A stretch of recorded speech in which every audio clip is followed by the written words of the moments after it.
because in itself it is also important later on.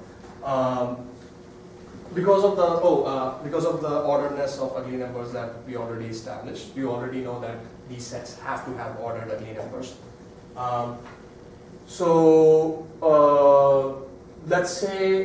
Let's say you reach, you start making the natural numbers again under 1s multiplication, and you reach some ugly number k, uk, right? Is there any way you can put a bound on how far you would get with k plus some arbitrary constant of symbols, right? And the answer is yes. You could consider, for example, the number 2 uk, right? Half of the numbers from uk to 2 uk are simply just made by multiplying the numbers smaller than uk by 2, right? And then the other thing you could do is you could use them as your starting point to add 1. So do a successor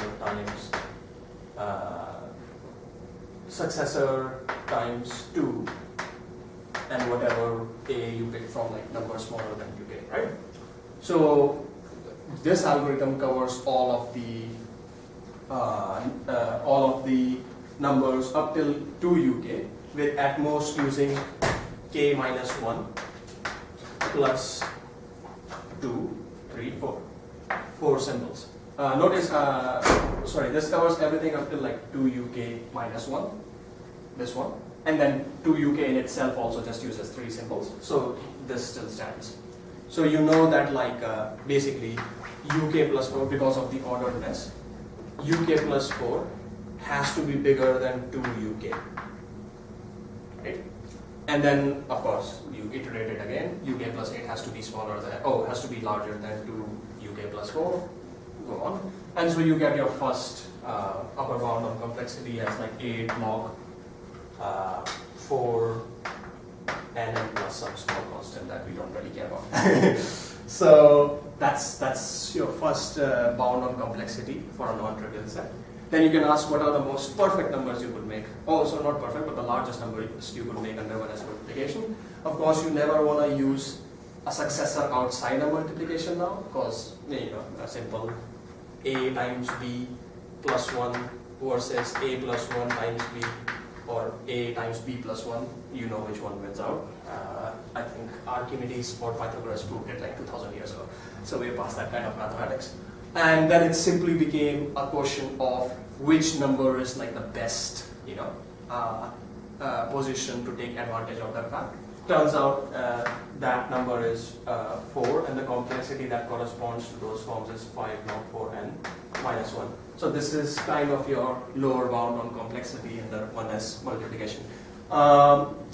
Because I use a different way of counting complexity, my lower bound is different from what other people use. So if Professor Sloan might have seen those sequences, or any of you else have, the usually quoted lower bound in certain systems is 3 log 3 minus 1, but that's just a difference of opinions on what should or shouldn't be counted when you're calculating complexity.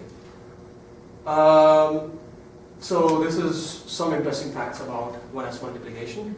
Now the reason I brought up this one, and another one I'll talk about in a bit, is, as I said, most ugly numbers are prime, and you kind of run out of composite ugly numbers once you go high enough or long enough in the natural number line. That begs the question: what about? So let's say you are at you're at an ugly number k. Because they're prime, they're odd. So what about the number uk minus 1 by 2? Some of you might already notice I'm kind of going towards the Sophie-Germain primes. The way ugly numbers are constructed or defined already gives us an infinity of prime ugly numbers, actually all of them.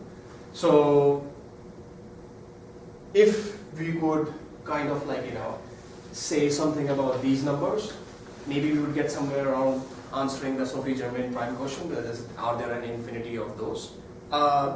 Just in case people aren't exactly familiar with Sophie-Germain primes, a pair of primes says that, a pair of numbers says that p is prime and 2p plus 1 is also prime is called like a Sophie-Germain pair, and it's an open question in mathematics right now if there are an infinite number of such pairs. I only have experimental evidence right now, but for every ugly number pass, of course, a certain amount of small ugly numbers. For every ugly number, this number itself also turns out to be prime. I would have expected it from a probabilistic point of view, because this is, because UK has complexity k, which means UK minus 1 by 2 has to have at least complexity k minus 4. If it had any lower, then I could use my process here to make UK, and then it wouldn't have complexity k. So, because it's so early days for a complexity k minus 4, it kind of makes sense that they are prime. I don't really have anything else to support, like where I'm going with this. But as this is an experimental math seminar, I figured I'd throw in some experimental math facts. The other interesting fact, and one which I'm more closer to a rigorous sense, is you always have well, not actually just one, you always have either 2 or 3 ugly numbers between UK and 2UK. So remember how UK plus 4 was always bigger than 2UK? Turns out UK plus 1 and UK plus 2 are always smaller. So you have a certain integer sequence so that you call ugly numbers. Yeah. Now, and every prime number is ugly? No, reverse. Most ugly numbers are prime. But prime numbers don't have to be ugly. But some ugly numbers are not prime, like 10. In the beginning, because someone like 2 is ugly number, but of course. Oh, sorry, not 2. 4 is ugly number. 2 is prime. So do you know by heart the first few? Yes, the first 7 are ugly, just cause under 1. Oh, by the way, this is all under 1s multiplication. As I said, ugliness depends on the operational library. Under 1s multiplication, 1, 2, 3, 4, 5, 6, and 7 are all ugly because they need that much complexity. 10 is again ugly. So it's 1 through 7? 1 through 7, then 10, then 11, And then 13, and so on. I have a list. I was actually, the projector didn't work. I would have put up a list of those. And it goes on logarithmically from there, that point onwards. Interestingly, if you've got a prime number, so let's say you have right now reached complexity k minus 1, so UK minus 1, and now you're starting to figure out complexity of numbers higher than UK minus 1. If you encounter a prime just after a number that has complexity k minus 1 here, that prime will have to be the ugly number of k. Oh, the first time it happens, of course. Because, there is no other way. The prime can't have a multiplicative ending, and if it doesn't have a multiplicative ending, then it is succeeding from the number just below it, and then if the number just below it had k minus 1 complexity, then it has to be the prime, it has to be the ugly number. So, and as I said, like this sequence generates ugly numbers within 2 or 3 ugly numbers within twice of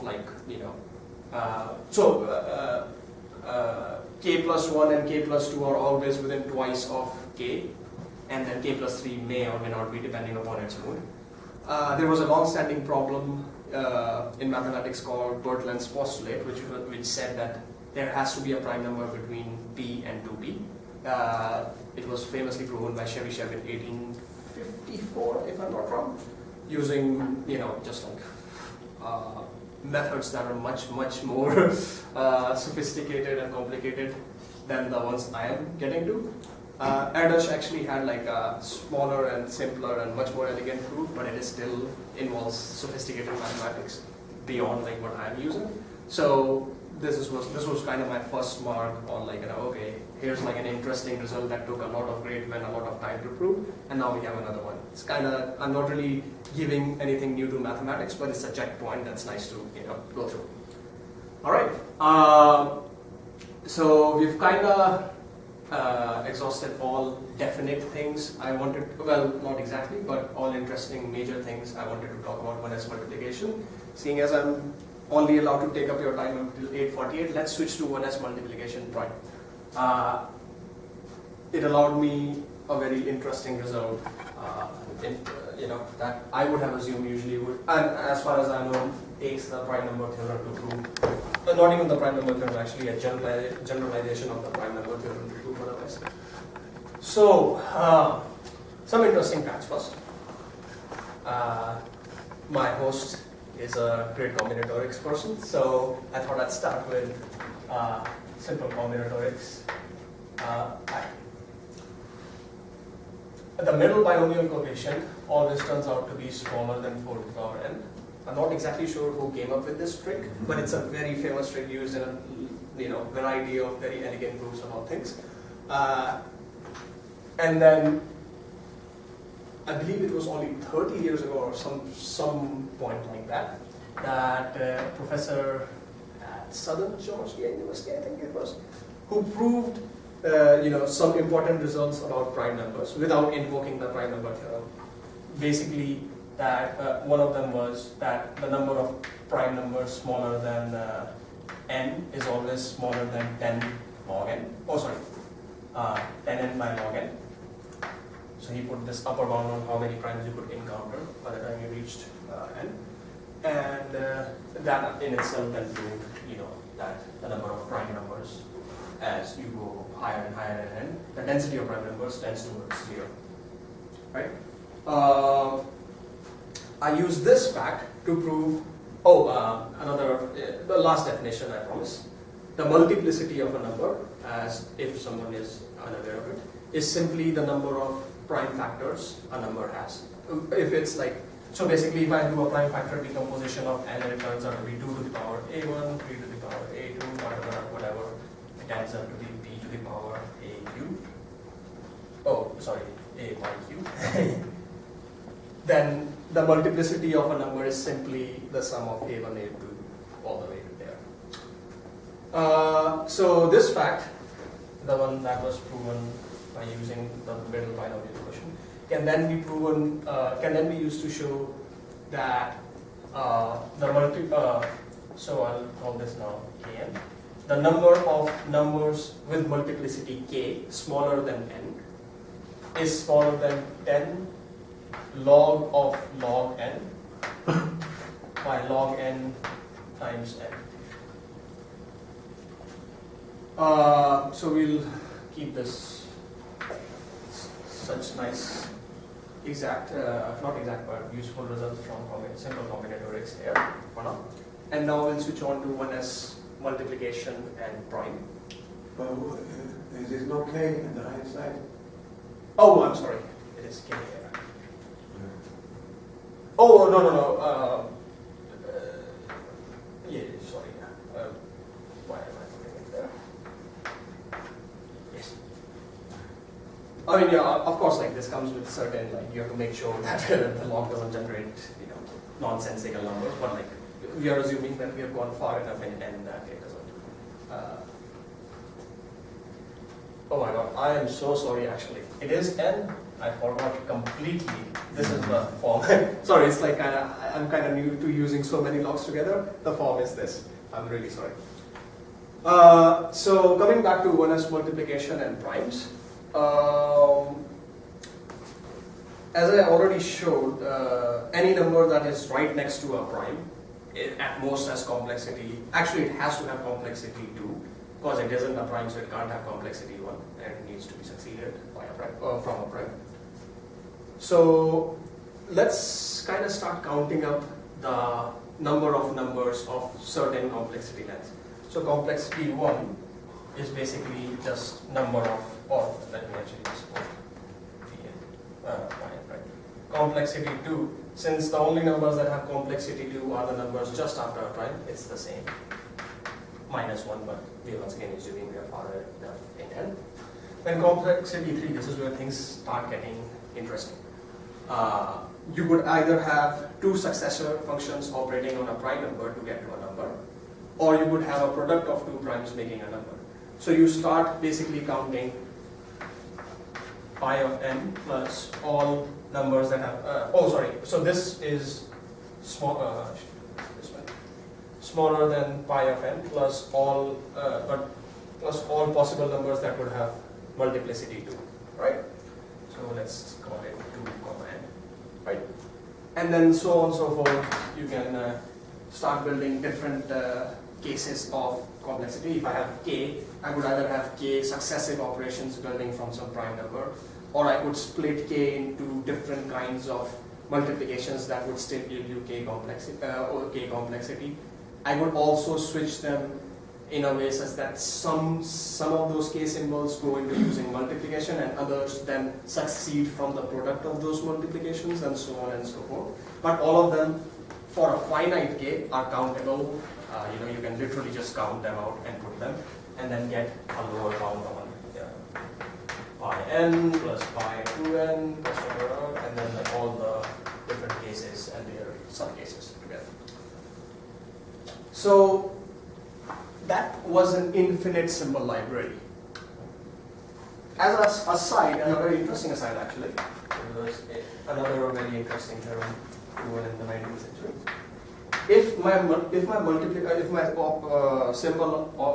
symbol library, included addition instead of multiplication, we would have a bounded complexity on the natural numbers, because turns out every natural number is writable as at most sum of 6 primes, and then if it's even, then you just add 1, so 7 in total, right? So if I just tweaked my operational symbol library just a little so that it included multiplication instead of plus, I would have a library that just like denotes every natural number in less than 14 symbols in total. So this is an example of why you really need to know exactly what your symbol libraries are and what the properties of those libraries are. If I have multiplication, you could ask me again, well, multiplication is a much more powerful operation than addition, right? So you would expect it to also have kind of a bounded complex. Well, not expect, but you wouldn't be surprised maybe. At least I wasn't expecting it to have an unbounded complexity. Turns out the construction, or at least the construction I heuristically put on this board here, tells you that a bounded complexity is impossible on that set, on that symbol library. Because if, let's say, you had some upper bound on complexity under 1s multiplication with the union of all primes, and let's say I call that sum k, what you would have is, and I started counting down all the different, different minimal representations corresponding to each corresponding to complexity 1, 2, 3, 4, 5, 6, all the way up to that. Then what would happen, and then I sum them up together. What would happen is the sum on the left hand side would tend to 0 as n started approaching infinity, whereas there aren't, we are going towards n, so it should have gone to some, so at least some non-zero finite constant, so that then whatever was the order, the order could have been adjusted by some coefficient or whatever. So you have a contradiction by saying that there is some upper bound on complexity under that operation symbol library. So because of this, you now have the fact that under 1s multiplication and the primes, the complexity of the natural numbers is still unbounded. And now the kind of number theory fact I was interested in the beginning. Also, some of you will realize how I kind of cheated on the way here, but if you don't, I'll also show how that happened. So, let me try to now put up a fact about the natural numbers. There's this famous, very old theorem regarding the prime numbers called the arbitrary prime gap theorem. I think it was proven by the Greeks first, or maybe it was someone else, I don't know, but it's very ancient. And the theorem itself says that you can find any finite gap between successive primes somewhere along the natural number line. That is to say, if you give me a number k in the natural numbers, I can find 2 successive primes that are further away from each other than k, and it doesn't matter how big your k is. How big your k is might control where you would find those pair of primes first, but it doesn't matter.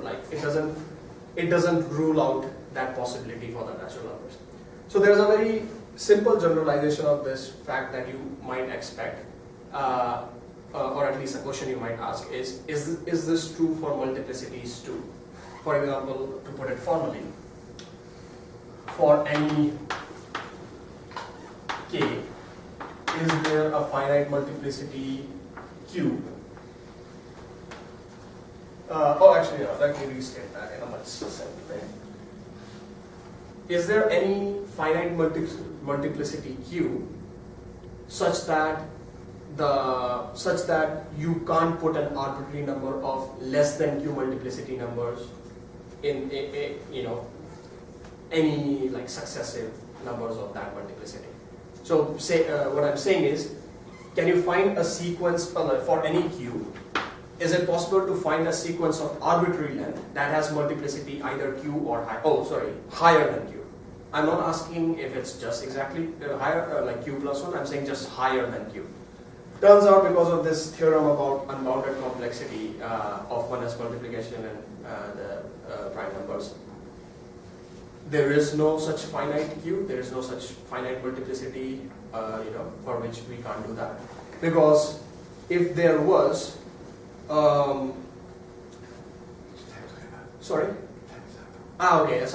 there isn't because of the theorem, because if there was, then you would have a contradiction, because, could I take 2 more minutes? Okay, 1 minute. All right. So I'll have to make this fast.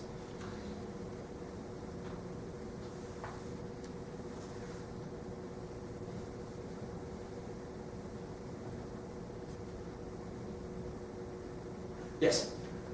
Because if there was, I wouldn't have an unbounded complexity on the natural numbers. Because let's say there is some q for which no the arbitrariness of the gap disappears.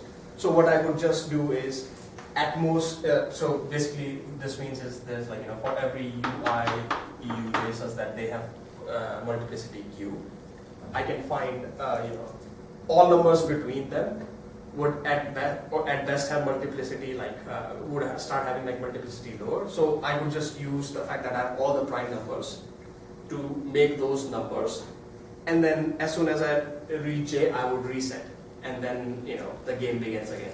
So my complexity would never go above a certain pre-chosen standard. Thank you very much. So